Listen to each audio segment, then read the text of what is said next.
and I accepted the invitation. May Allah subhanahu wa ta'ala reward them. You guys have been fantastic. Wallahi, it's been an honor being in this country. Today is my last day. I'll be going to Scotland tomorrow, and I'll be leaving from there.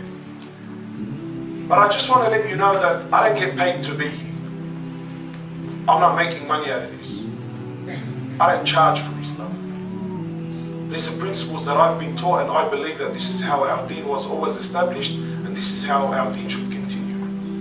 Now, I'm not going to have a go at those that charge money. That's between them and Allah subhanahu wa ta'ala. But I don't charge to be here.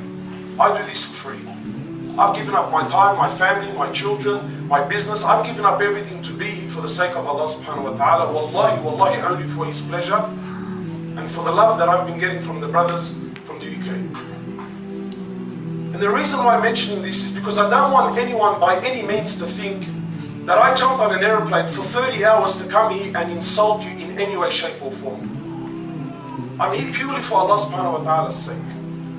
I'm here because I wasted years of my life I wasted, thinking that I was on the right path, only to realize that I wasn't.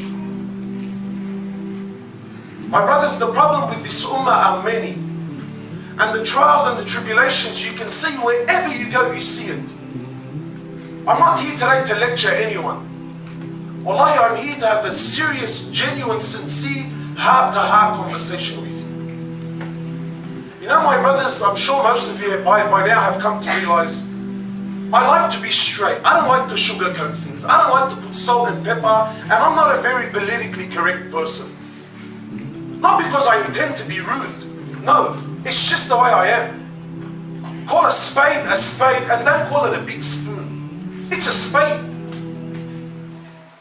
And unfortunately, we're so caught up with being politically correct that we've diluted the message. People are lost. No one knows anymore. The problems with this ummah are many. And I'm sure if I was to go around and ask the boys and who tell me, what do you think the problem with this ummah is? I'm sure I'll have over 100 different opinions. But I can promise you, though betting is haram, but I'll bet my bottom dollar that out of all of these excuses that we will come up with, not a single person will say that the problem with this ummah is me. It's anyone and everyone's fault except mine. The problem with this ummah are the mashayikh, the imams, the speakers, our leaders, the Arabs, Western countries. It's everyone's fault except mine. You know, my brothers, there used to be a time, unfortunately, a time that I missed in my life, but there used to be a time when people were straight and honest and things were clear. And people didn't beat around the bush. Things were common and known. I'll give you an example. There used to be a time when if someone was fat, yeah, I said the word fat. Today we say the word obese. He's big boned, whatever makes you happy. Fat, like me. I'm fat, I know I'm fat. I don't run away from the issue, I know it. But if you were to ask me, brother, why are you so fat, man? I will come up with 1,000,001 excuses, and not one of them will be because of me and my own actions. I'm fat because it runs in the family. I'm fat because when I was young, my mum overfed me. I'm fat because when I got married, I used to this and that and the other, and the in-laws, and you don't understand, I'm Pakistani, and when you sit down, they slam the food down your throat, and this, that, and the other. Every single excuse will come up. But God forbid that I should say that I'm fat, that I'm obese, because I do the wrong thing. And there used to be a time when people didn't talk. There wasn't, it's not like some philosophical, people used to sit down and talk about, you know what, I really wonder why he's fat. People knew why he's fat. He eats too much, he doesn't exercise, he eats at the wrong times. Everyone knew why he's fat. It wasn't so. Today it's all about theory. And yeah, you know what, and I wonder, I think maybe it's this and that. Why do you run it? Why do we beat around the bush for? It's like the man that went to the doctor, an obese man, went to the doctor. So he sat down and he went for an ordinary check, a blood test, and when the results came back, he says to him, "Doctor, let me tell you, man, obesity runs in my family." So the doctor says to him, "Brother, it's not obesity that runs in your family. No one runs in your family."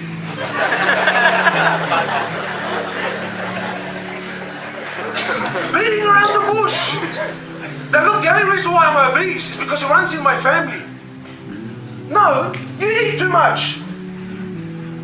And what's more than this is that there used to be a time when the solution for being, because I know there's people get a bit touchy, so let's just stick with the word obese. If I was in Sydney, I would have definitely said the word fat.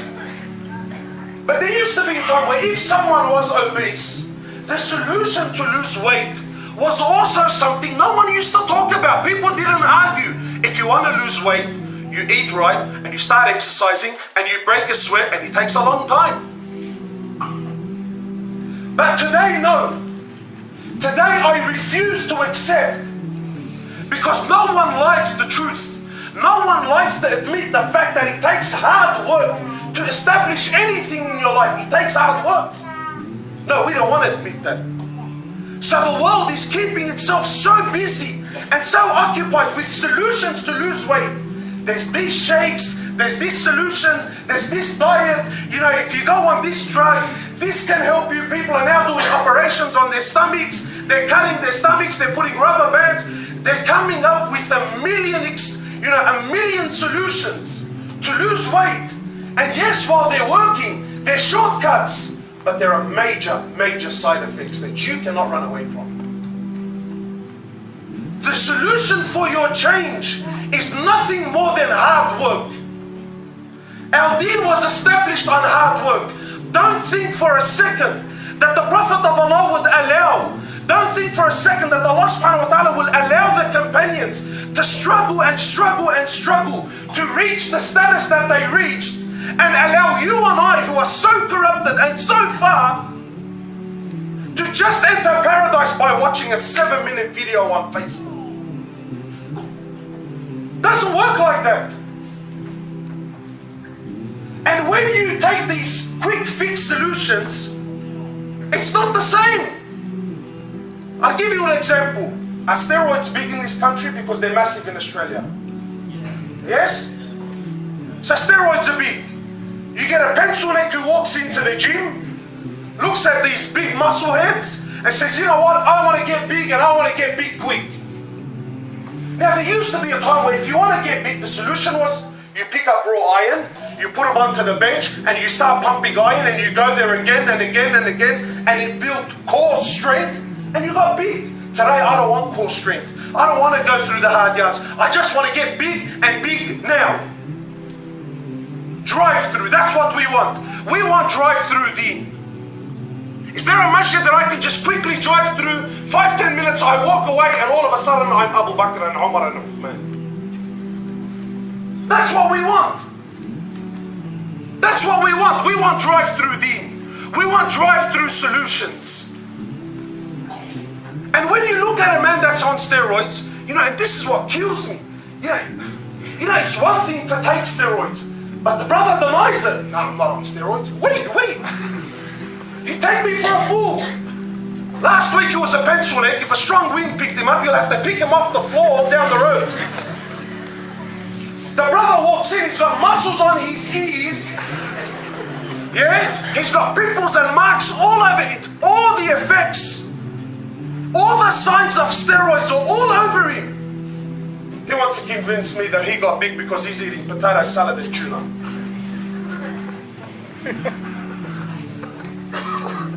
And that's what we're doing. And that's what we're doing. The state of this ummah. The problem with this ummah, you know who the problem is? It's you and I. You and I. We make this ummah. And the way that you and I are living our lives is having an effect on this ummah. Everywhere I go, I'm faced with Muslims who are the best people I know, I know every person in this room is a beautiful soul who has a great heart. And I'm not sugarcoating this. Wallahi, I believe in the depths of my heart that every person in this room is a beautiful person with a big heart and means well. I don't doubt that. That's why I flew all the way over here. But that's not enough. You are a part of the ummah of Rasulullah sallallahu alayhi wa sallam. My brothers and my sisters, every one of you is valuable. Every one of you is important. Don't get caught up in the fact that we're large in number. It's not quantity that Allah's looking for. It's quality. It's quality. My brother and my sister, what you do and how you live your life, it's important. What are you doing with your life? Again, I'm being honest with you, really. I'm not here to give you Disney stories and twinkle twinkle little star and let's just all take photos outside and call it a day. And everyone goes home and jumps on Facebook. Oh, fantastic event! I had the best time of my life. I'm not here for that. I'm here for change. And I hope you're here for that too. What are you doing with your life? Where are you going? How much more time will you waste? Let me cut straight to the chase. Allah subhanahu wa ta'ala says in Quran very, very clear, we did not create jinn and the human being except for one reason and one reason only. So many of us, we struggle so much with this. So what are you trying to say to me, brother? What are you telling me this, that, and the other one? And this isn't important. It's not about what you and I think. You and I are slaves of Allah. And when you're a slave, you don't have an opinion. You see, the day that you said, La ilaha illallah, and let me assure you, everyone in this room, being a Muslim is a choice that you make. None of you are forced to be Muslims. None of you. You choose to be a Muslim. You see, I chose Islam. Even though I was born Muslim. I was born Muslim and raised as a Muslim. But what Islam, it was nonsense. It was rubbish. And things didn't change until I woke up and I decided, hey, I need to bust a move, man. This is my deen. I want to change for me. My life is passing me by. Most of us don't even know why we're here. We're living a life, and wallahi, with all respect to everyone, we live a life that's closer to the lives of animals than a human being. We wake up in the morning, same thing every day. It's Groundhog Day every day. Is this why I'm alive? To do what everyone else does? And the only time you're special and the only time you shine is when your handbag and your shoes are a little bit different to the next one. Is this it? Is this my life? Allah says we did not create you except to worship, except for ibadah, my brothers and my sisters. That's why Allah created you. It's amazing. Allah makes things easy and we insist on making it difficult. Allah says, my slave, I created you to worship me. I don't care, my slave. I don't care what car you drive. I don't care what brand you wear. I don't care how big your house is. My slave, I don't care. These things don't faze me. My slave, all that I worry about is you and your relationship with me. And we say, no, Allah, no. Everything else is more important to me than my and your relationship. It's amazing. Allah says, I created you for my ibadah. Worship me, my slave, and I will take care of all of your affairs. My slave, establish your 5 prayers and I will look after your rizq and your sustenance. And you say, Allah, the hell with your relationship, the hell with your deen. I want to work, I want to dress, I want to go, I want to buy. It's about me. And then when things don't go your way, Allah, what are you doing this to me for, man? Amazing. Amazing, wallahi, it's amazing. You're looking for love in all the wrong places. You're looking for happiness in all the wrong places. It's with Allah. You know, it's because of my deen I can't expose my past, you know. I really wish I could, but I can't. I'm restricted by my deen. But I've been there, man. I've been there. I've tried it. I've tasted it. I was there. Any drug, any woman, any club, any car, I was there. I was seeing it, man. When I was 20, I was driving cars. You look at in magazines. And I was empty. Wallahi, I was empty. Going and coming and watches and cars and girls and women. But then what? Then what? What happens after that? There's an emptiness inside me. I'm lonely. I spend my life trying to please him and trying to please her and trying to fit in here and trying to fit in there. When all along, Allah is calling me and I'm turning my back on him. My brothers and my sisters, you are valuable, man. And Allah loves you more than the world tells you. Allah loves you. You have no idea how much Allah loves you. And Allah says to you, I didn't care. I didn't care about this, that and the other. I mean, imagine, wallahi, imagine. You know, people try to tell me that us Muslims, we oppress our women. Look at the way you treat them, and look how the women have to cover up, and look at, wow, wow, wow, amazing. Allah, we oppress our women. Your women are working 24 hours of the day. Fashion is changing every single day. Today it's red, tomorrow it's black.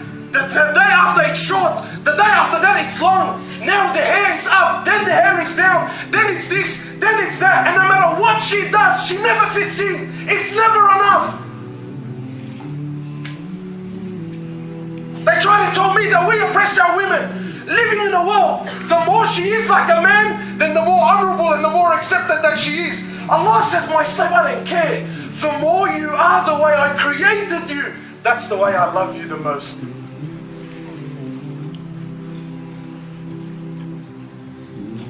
Allah says, don't even pluck your eyebrows because I created your eyebrows and I love you. The way I fashioned you is exactly how I wanted it. Today the eyebrows are going up, down, they're thick, they're thin. Now they're completely off and it's drawn on with a pen. I know you're laughing, but because they're trying to find the right shape and she hasn't found it yet. And Allah's watching her. Thinking, my slave, you think you can do a better job than the one I did? Allah says, I created you for worship. I created you to worship me, my slave. And you know, people feed me this, you know, this, look, alhamdulillah, I don't pray, you know. I don't pray, but alhamdulillah, what's in my heart? I'm a good person, man. I'm nice, I'm polite, I'm good to my friend. I think, yeah, all right, that's nice. But that's not what Allah created you for. I mean, it's good that you do good things. That's a good thing, that's nice, but that's not what Allah created you for.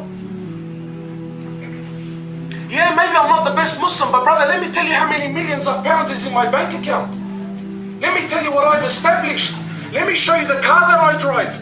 I think, Ya Akhi al-Karim, my beautiful brother and my sister, it's not why you're here. My brothers and sisters, we are different. Muslims know their life in this world is very short. You're going, you're leaving, you're not staying behind. Today you're young and you're beautiful, tomorrow you're old and no one looks at you anymore. The day after that you're gone, you're nothing but a memory.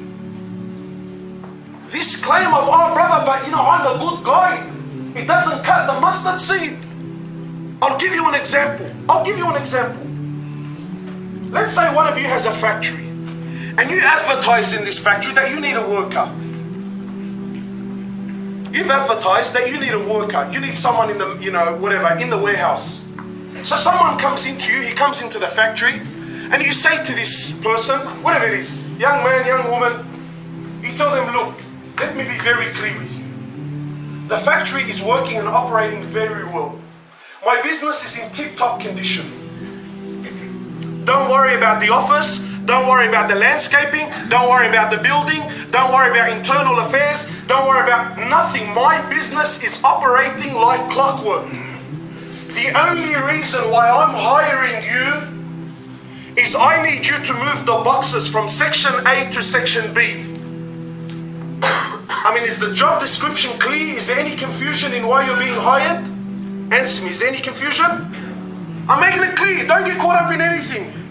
Young brother, young sister, don't get caught up in anything. Alhamdulillah, this is my business. I'm running it very well. All that I need from you, please, just move the boxes from section A for me, and please, can you just put them in section B? That's all I want from you, and I'll pay you your wage at the end of the week. Wallahi, I will. So you walk in, boss isn't there. You can see the boxes in section A, you see that section B is empty. And you say to yourself, you know what, before I start, let me go upstairs to the kitchen and I'll make myself a cup of tea. So you go upstairs, you make yourself a cup of tea, then you look at the condition of the kitchen and you say, man, this is disgusting. How do these people even live like this? So you say, you know what? I'm going to win some brownie points. I'm going to clean up the kitchen, man. So you start cleaning up the kitchen and you do a fantastic job at it. Then you look at the carpet and you say, this place is filthy. You pull out the Dyson and you start vacuuming. Then you make your way downstairs, you see that the trucks and the vans, they're all over the place, the lorries are everywhere, so you start organizing things, then you started cleaning the driveway, then you started mowing the lawn, then you started doing the landscape. You did the most phenomenal work, the most amazing things you did in that place. You went all over the joint except moved the boxes from section A to section B. You did everything I asked you not to do. Then you come to me at the end of the week and you have the audacity to ask me for a wage. Would you pay it? Would you pay it? Why not? You're thinking, look, thanks for the lawn, thanks for the carpet, and thanks for the kitchen. But I didn't ask for that. You did everything except what I told you to do. Every one of us is living this amazing life. I'm sure you're living an amazing life and you've got amazing dreams. But you're doing anything and everything except that which Allah asked for. Then you have the audacity to sit down and think and believe that you're going to paradise. Based on what? Based on what, my brothers and my sisters? We've become lost, we've become confused. We no longer know how to put things in priority. You know, I've got beautiful young brothers and sisters, beautiful souls. I know that they're beautiful. You know, this is me personally. I don't know how you guys feel. But for me, I genuinely believe, wallahi, even a murderer, if he's a genuine Muslim, I believe deep down in the depths of his heart, there is a beautiful soul waiting to come out. That's just me. I don't believe that anyone is completely wicked. Yes, we're partially wicked. You know, there's problems in the person's life, yes. But if you're going to try and convince me that any person, wallahi, even a non-Muslim, that is completely wicked, I don't believe it. There's always some khair in there. There's always some khair. But we've become lost. We no longer know. We no longer know how to value things. I'll give you an example. How many of us, we've been given everything by Allah. We live in beautiful homes. Maybe you don't think it's a beautiful home, but go outside and see what's happening around the world. Maybe then you'll appreciate the home that you live in. You've been given everything. We're still ungrateful. We're still unappreciative. You know what I find amazing? Allah subhanahu wa ta'ala asks, "O my slave, establish your prayer. I want you to pray 5 times a day for me." How many of us don't pray? And I'm sure you have a beautiful reason. How many of us don't pray? Amazing numbers. Amazing numbers of people who don't pray. And look, by no means, it's not my job to judge anyone. Again, don't Don't think I'm here to push and sit here and judge anyone. I'm the filthiest person in this room, and wallah al-azim, I'm not being humble in any way, shape or form. I know my sins and I know my past. But I look at Muslims, I tell them, Akhi, do you pray? Nah, man, look, I know I'm supposed to be praying, but I'm busy, man. Really? My sister and my brother, you're so busy, you don't have 20 minutes in your day to pray your 5 prayers. Do you know how bad and severe it is to miss one salah? Does anyone here know? How bad it is. You know, today you and I think that, look, alhamdulillah, he's a beautiful guy, he just doesn't pray. You know, religiously, he's the filthiest of people. But today we don't think through the logic of deen. We think through the logic of people. No, alhamdulillah, she's the best person in the world. Lovely soul, very polite, very caring. Everything about her is 100%. It just happens to be, she just has a little problem, she doesn't pray. You know, with Allah, the one that doesn't pray, you know what, let me cut straight to the chase. Let me ask you something. Do you think murder is a bad thing? It's not a trick question. Murder, is it a bad thing? Let's bump it up. What about rape? You think rape is an evil thing? What about being a pedophile? You think that's awful? I think that's the most disgusting thing in the world. All major sins. All major sins. What about drinking alcohol? Filthy, yeah? What about drugs? Filthy, yeah? Wallahi, my brothers and my sisters, please listen attentively. You could be the biggest murderer in the world. You could be the filthiest rapist in the world. You could be someone who the bottle of alcohol never leaves his hand. You could commit the filthiest of sins. You could do the most extreme and the most bizarre of things. And by no means am I promoting you to do any of them. But you could be the absolute filthiest of things. You could do all of this. All of these sins. All of these sins put together are easier. They are lighter in the eyes of Allah than for any one of you to miss one salah. Did you know that? For you to miss one salah is worse in the eyes of Allah than any one of you commit all those sins put together.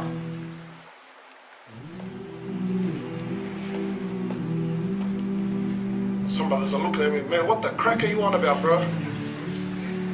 Because our understanding's been lost.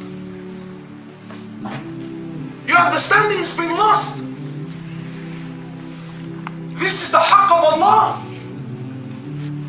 Brothers are telling me, yeah, look, I'm a great guy, I just don't pray, brother. What are you talking about? Do you know what it means to not pray? Do you know what that means? I see young guys getting married. Sisters, how could you possibly accept a man that doesn't pray?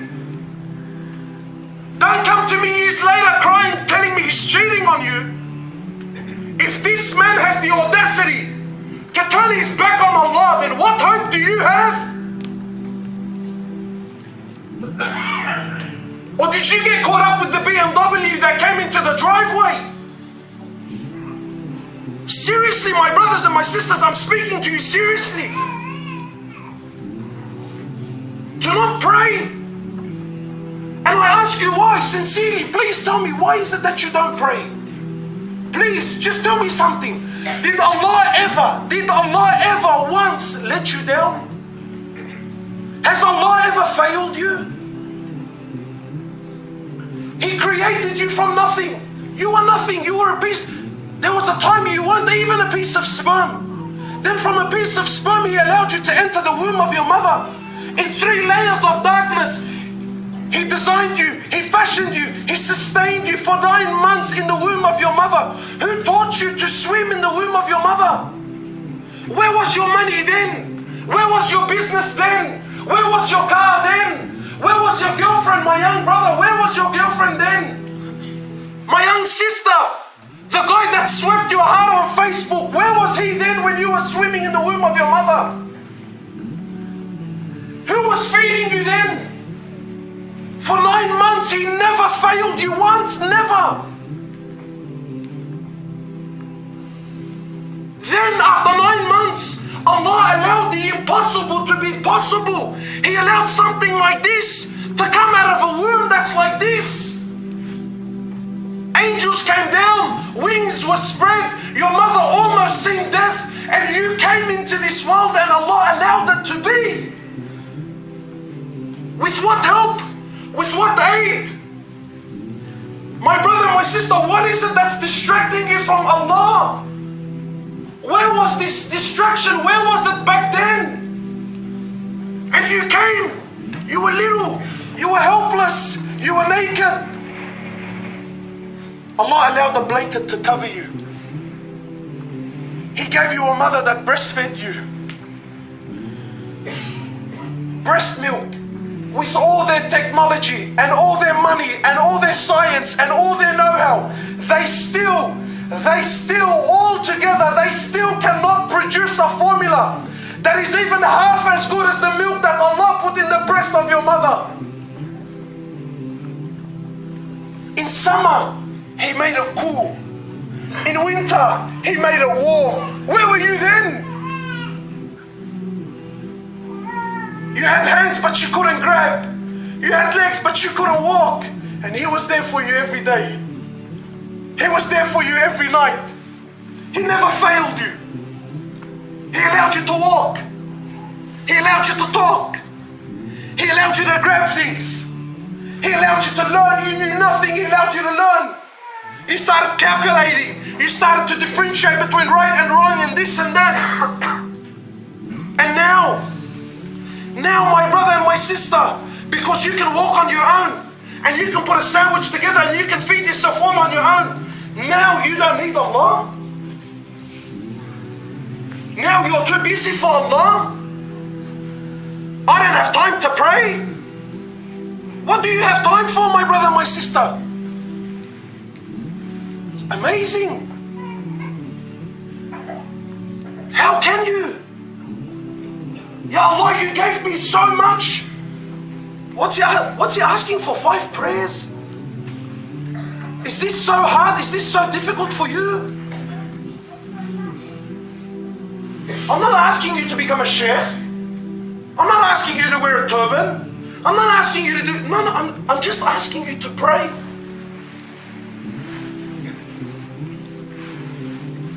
You know, imagine one of you. You know, seriously, imagine one of you. You have a child. And this child comes into this world. And he has nothing. And you work so hard. And you protect this child. And you clothe this child. And you feed this child. And you're there for this child all his life. And you watch him grow. And you watch him become a young man and a young woman. And then one day, just once, you come to your child and you say, "Oh, my child, please, do you think you can help me out?" Your child turns around and says, "Get away from me, man. I'm too busy, bro." How would you feel? How would you feel? How does Allah feel when the time for Salah enters? And yes, I know you're not saying it on your tongue. You're saying it through actions. Ya Allah, I'm busy. I'm busy, Allah. My brothers and my sisters, so much time we are wasting. Wallahi, you know, I'm running out of time and I think the aircon turned off. Please, I'm begging you, honestly, I'm begging you, don't waste your life. You know, I don't benefit from this. Like I said, I don't get paid to be here. I'm not asking you for fame. I'm not asking you to tip. I'm not asking for anything. Please, for you, for your sake, I want you to change. I'm telling you, I've been around the world, I've tried. The only happiness you will ever have, it's with Allah. It's not a joke. The ulama of the past, they used to say, by Allah, if the kings of the world, if they knew what we possessed in our hearts when it comes to the relationship with Allah, they would fight us with their swords. Look, how many celebrities are committing suicide? Why? They have everything you and I are running for. We want fame, we want status, we want cars, we want women. They have it. Yet they're killing themselves. Why? There's an emptiness, man. There's something missing in my heart. Allah subhanahu wa ta'ala says in Quran, Ala bi dhikrillah. Verily in the remembrance of Allah. What does the heart find? Allah says the heart finds rest. Allah didn't say happiness. You know why? Because if Allah said happiness, I'll be the first to stand up and say, you know, if Allah said happiness, I would argue that. Because people try to tell me that money doesn't bring happiness. Psh, give me £1 million, I'll put a smile on your face like you've never seen before. Let's be real, man. People tell me girls don't bring happiness. Come on, man, I don't know where you're going now, bro, but you should come to Sydney. I'll take you to the right places. People try to tell me that drugs don't bring happiness. I don't know what you're smoking, but it's obviously not good enough. Yeah, they bring happiness, but they don't bring peace to your heart. Look, you're sitting here now, listening about Allah subhanahu wa ta'ala for what, half an hour? You didn't take a drug, you didn't pay a single dollar, you didn't have to stand in front of a single camera. But I am sure, with no doubt in my mind, that there's a feeling in your heart right now, you feel like, wallahi, if I died right now, I'll be the happiest person in the world. Half an hour! Half an hour! Imagine you spent a day like this. Imagine you spent a week like this. It's Iman. This is deen. This is deen. We've become lost. We've become confused. And I understand. We're trying to fit in a rough world. I understand, wallahi, I understand. You know, people attack all the time. Look at these sisters, man, they're wearing this hijab that's half hijab and half fringe. Now, yeah, I know it's wrong, but hey, at least she's halfway there. And you know what? I can see it. It's in her heart. She obviously wants to do it, but she wants to fit in. We're living in a tough world. We have an identity crisis. But my sister, I'm telling you, you will only find happiness with Allah. Please Allah, and Allah will make everything else around you happy. But you try to please the people around you, my sister, trust me. Trust me. You're wasting your time. My sisters, please. You are valuable to this deen. I know that us men have a lot of shortcomings towards the sisters. Seriously, we do. You know, brothers always tell me, and I'm not making excuses for the girls. Trust me, your time is coming up for this, you know. I'm not making excuses for them. But brothers tell me all the time, look at our girls, bro, look at the way they dress, look at the way they talk, look at the way they act. You know why they act like that? Because of you. Now, I'm not justifying it for her, but the truth is, she knows that she won't knock on her door and ask her for marriage if she doesn't do that. Because every time you're out, where do your eyes travel? Where do your eyes travel? Be real with me, man.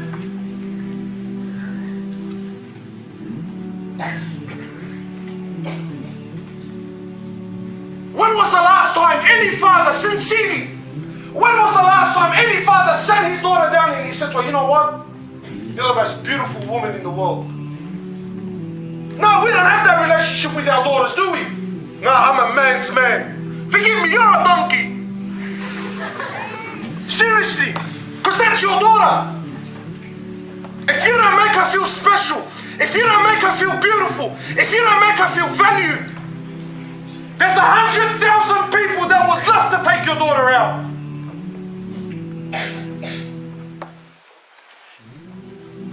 When was the last time you sat your daughter down and said to her, you know what, Habibi? When you get to the right age, wallahi, I'm going to find you the greatest husband in the world. Handbrakes. What? You want me to find her a husband? Why? Whose job is that, you reckon? Whose job is that?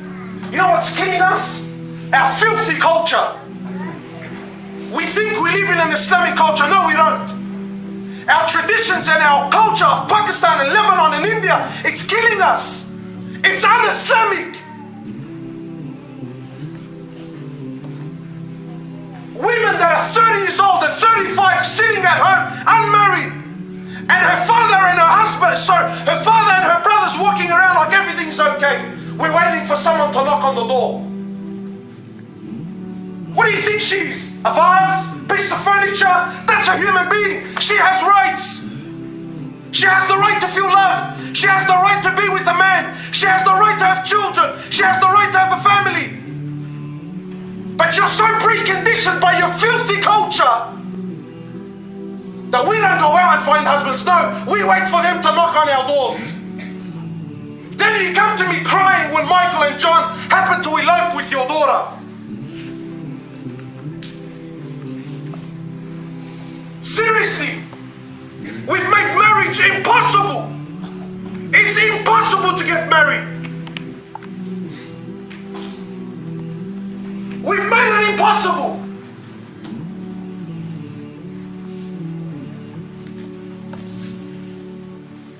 And I'm out of time. Wallahi, I want to share with you guys, man. Seriously. But my sister, all of these things don't change. Doesn't change the fact that you live for Allah, not for your father or your husband or your children. You live for Allah, my sister. Your honor and your dignity should be your absolute #1 priority. Don't worry about how these men see you. Worry about how Allah sees you. You know, forgive me, I walked through to walk out and I smelled so many fragrances from the sister side. Again, it's our direction, man. We are so lost. You know, my sister, and I say this with love, because I know you mean well, but my sister, did you know that when any one of you sprays on a fragrance and leaves her house, every man that smells your fragrance, the Prophet of Allah says, you fall in the sin of zina with that man. Is that worth it for you, my sister? How many of our women spray perfume on day and night? Anyway, I could talk on about, let's bring it back here. We need Allah. And now I'm not asking anyone to become a scholar. I'm just asking you to make a move in the right direction. Allah says, my slave, when you come to me a handspan, I come to you an arm's length. Allah says, my slave, when you come to me walking, I come to you running. Allah says, my slave, when you remember me, I remember you. Allah says, my slave, when you forget me, I still remember you. I never forget you. Is this Allah not worthy of our worship? Is this Allah not worthy of my attention? So what are we asking for? Simple things, basic things. I'm asking you to get closer. For those of you who don't pray, establish your prayer. For those of you who salah, look, I pray but it's off and on, make it permanently on. For those of you who told me, look, alhamdulillah, I pray my 5 prayers but they're not at the right time. Ya akhi, my brother, my sister, they make it at the right time. My sister, if you wear the scarf but it's a half one, inshallah make the intention to make it a full one. And if you don't wear the scarf at all, wallahi, then just an intention. Doesn't cost you anything. Sincerely with your heart, ask Allah, Ya Allah, make it easy for me to wear it. We need to change, we need to move. You're wasting your life. This ummah is in need of every one of you. We're in need, we're dying. We need every one of you. You are important. So inshallah, because I know that I'm out of time, you really need to wrap up. What time do we have to be at it? 9 o'clock. Give me 2 minutes, please. Because I don't like to waste. I want to hear some intentions from the brothers. I want to hear some intentions. Otherwise, really, what have we done? We sat here, we heard a nice talk, we got a little bit emotional, then we walk outside and it's like nothing ever happened, eh? No, I want to hear some intentions. And let me tell you why I need to hear some intentions. Because what happens to us is, I'm sure every one of you is moved one way or another. Every one of you now, he's feeling maybe a little bit positive and I want to make a move. But what tends to happen is now Shaitan is waiting for you outside. Oh, he's going to jump on you as soon as you walk out. Come, come, come. Did you get caught up with this big fat bloke and what he's saying? Come, come. Sit down and let me talk to you for a little bit. So we need to start making intentions. What sort of intentions? Realistic ones. Realistic ones. Don't sit here and tell me, you know what, brother? As of today, I'm going to start reading 30 pages of Quran every single day. Let me tell you now, you already failed. Sit down, relax. No, small and steady wins the race. Come up with a realistic target. I'd rather you tell me, you know what, I'm going to read half a page of Quran every day. It's simple, it's achievable, it's not a burden, and you can do it. It's realistic. You might tell me, brother, I don't know how to read Arabic. Then go learn.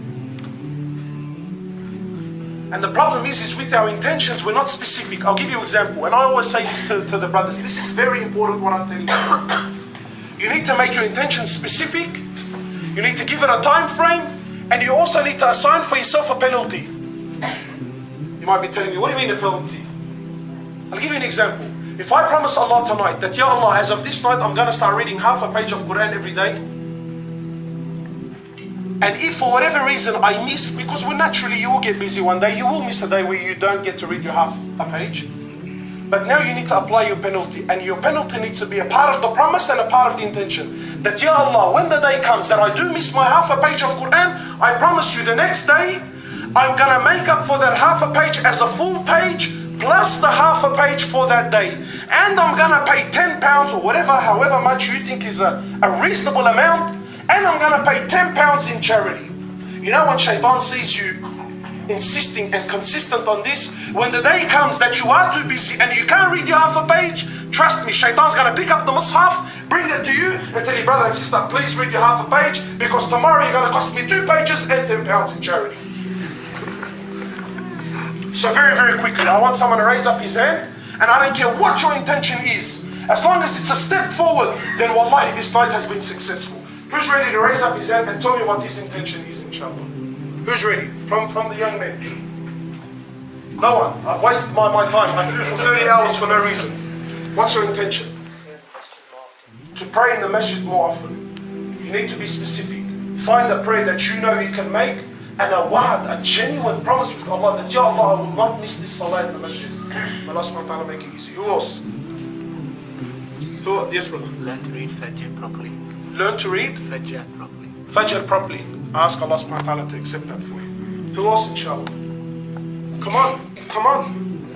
Let's not be like everyone. Here we came, we sat down for the talk and we went home. It's like nothing ever happened. Yes, my brother. To wake yourself up, and these two for Fajr. Who are these two? Your boys. Ask Allah subhanahu wa ta'ala to make it easy for you, inshallah. Who else, inshallah? Come on, come on. I want to hear some good things. Now, brother. You want to do what, sorry? You want to go over 2 ajza a day? That's big, man. That's 60 pages of Quran. Are you already strong in your Quran? Right, then usually for someone who's already strong, this is a realistic target. Ask Allah to accept. Who else? Now. I'll start with like Qiyam regularly. Qiyam. You have to be specific. I promise. That, Ya Allah, at least 2 rakat. And if you come home and it's very late and you're afraid I'm not going to wake up, then pray the 2 rakat before you sleep. Yes? Who else? Who else, inshallah? What's wrong? Is everyone's scared? Are you afraid I'm going to launch the mic? Who else, inshallah? One more. Now. Just beat me to it, man. Now. What is it? Half a page? Half a page. Sincerely. I ask Allah to accept. Now, Rafi. Half a page of Quran from this day.